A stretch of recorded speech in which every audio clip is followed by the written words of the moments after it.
नमस्कार दोस्तों, लाइफ बन रहे हिंदी चैनल में आपका स्वागत है। क्या आपने कभी सोचा है कि कोई इंसान अपने रिश्ते में होते हुए भी अचानक किसी दूसरे व्यक्ति की बातों में दिलचस्पी क्यों लेने लगता है? क्या इसकी वजह हमेशा प्यार की कमी होती है? जरूरी नहीं।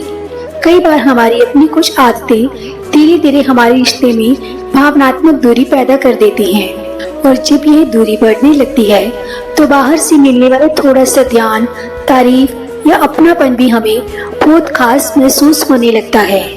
आज हम ऐसी ही दो मनोवैज्ञानिक आदतों के बारे में बात करेंगे जो इंसान को अपने मौजूदा रिश्ते से भावनात्मक रूप से दूर कर सकती हैं और दूसरों की तरफ आकर्षण की संभावना बढ़ा सकती हैं। अगर आप अपने रिश्ते को मजबूत बनाए रखना चाहते हैं तो वीडियो को अंत तक जरूर देखिए। नंबर 1, भावनात्मक खालीपन और लगातार तारीफ पाने की चाह।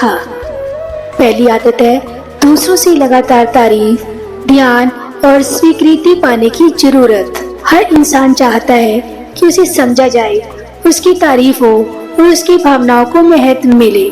लेकिन समस्या तब शुरू होती है जब यह जरूरत इतनी बढ़ जाए कि इंसान अपनी खुशी और आत्मविश्वास के लिए लगातार दूसरों की प्रतिक्रिया पर निर्भर रहने लगे। मान लीजिए किसी रिश्ते में बातचीत कम हो गई है, साथी एक दूसरे के साथ तो हैं, लेकिन दिल की बातें नहीं करते, एक दूसरे की तारीफ नहीं करते, एक दूसरे की भावनाओं को समझने की कोशिश नहीं करते।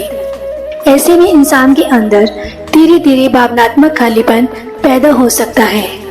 और फिर अगर कोई बाहरी व्यक्ति उसकी बात ध्यान से सुनता है, उसकी तारीफ करता है या उसे ये महसूस कराता है कि वह बहुत खास है, तो वह ध्यान उसे समाने से कहीं ज्यादा अच्छा लग सकता है। यही से भावनात्मक जुड़ाव की शुरुआत हो सकती है। लेकिन इसका मतलब यह नहीं कि हर बार ऐसा होना ही है।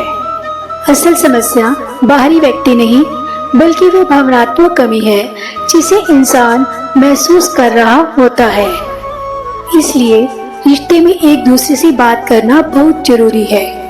अपने साथी से पूछिए, तुम कैसा महसूस कर रहे हो? कभी उसकी तारीफ कीजिए, कभी बिना किसी काम के उनके साथ बैठिए, क्योंकि कई बार रिश्ते को टूटने से बचाने के लिए बड़े बड़े वादों की नहीं, सिर्फ थोड़ी सी ध्यान और सच्ची बातचीत की जरूरत होती है। नंबर 2, हमेशा तुलना करना और असंतुष्ट रहना। दूसरी आदत है अपने रिश्ते की लगातार दूसरों से तुलना करना।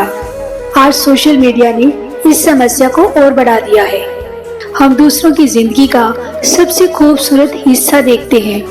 किसी का रोमांटिक वीडियो, किसी का महंगा गिफ्ट, किसी का शानदार ट्रिप और किसी की खूबसूरत तस्वीर, और फिर अपने रिश्ते की तुलना उससे करने लगते हैं। धीरे धीरे मन में एक सवाल आने लगता है, मेरे रिश्ते में ऐसा क्यों नहीं है? यहीं से असंतोष पैदा होना शुरू हो सकता है।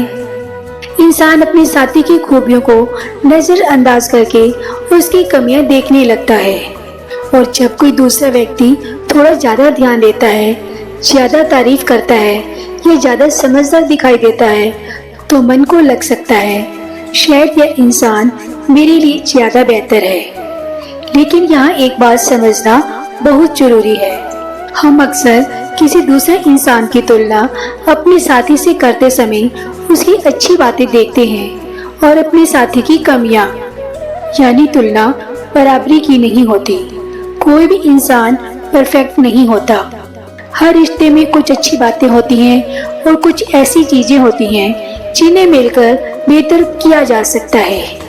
इसलिए हर बार ये सोचने की बजाय कि दूसरों के पास क्या है, कभी यह भी सोचिए कि मेरे रिश्ते में क्या अच्छा है जिसे मैं खोना नहीं चाहता। और अगर कोई कमी है तो उसे किसी तीसरे व्यक्ति से पूरा करने के बजाय अपने साथी के साथ मिलकर सुधारने की कोशिश कीजिए।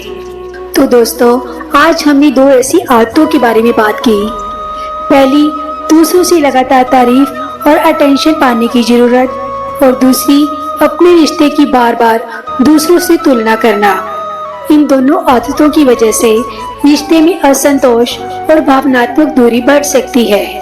लेकिन अच्छी बात यह है कि इन्हें पहचाना और बदला जा सकता है।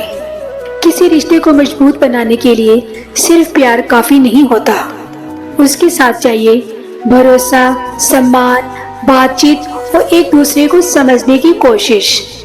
और याद रखिए, जिस रिश्ते में दोनों लोग एक दूसरे को सुनते हैं, समझते हैं और महत्व देते हैं, वहाँ बाहर का आकर्षण अक्सर उतना मजबूत नहीं रह जाता। अगर आपको आज की ये बात उपयोगी लगी हो तो वीडियो को लाइक जरूर करें और उसे उस व्यक्ति के साथ शेयर करें जिसे रिश्तों को बेहतर समझने की जरूरत हो सकती है। ऐसे ही रिश्तों, इंसानी व्यवहार और साइकोलॉजी से जुड़ी बातें समझने के लिए लाइफ मंत्रा हिंदी चैनल को सब्सक्राइब करना ना भूलें। मैं फिर मिलूंगी एक नई और सोच बदल देने वाली बात के साथ। Thanks for watching.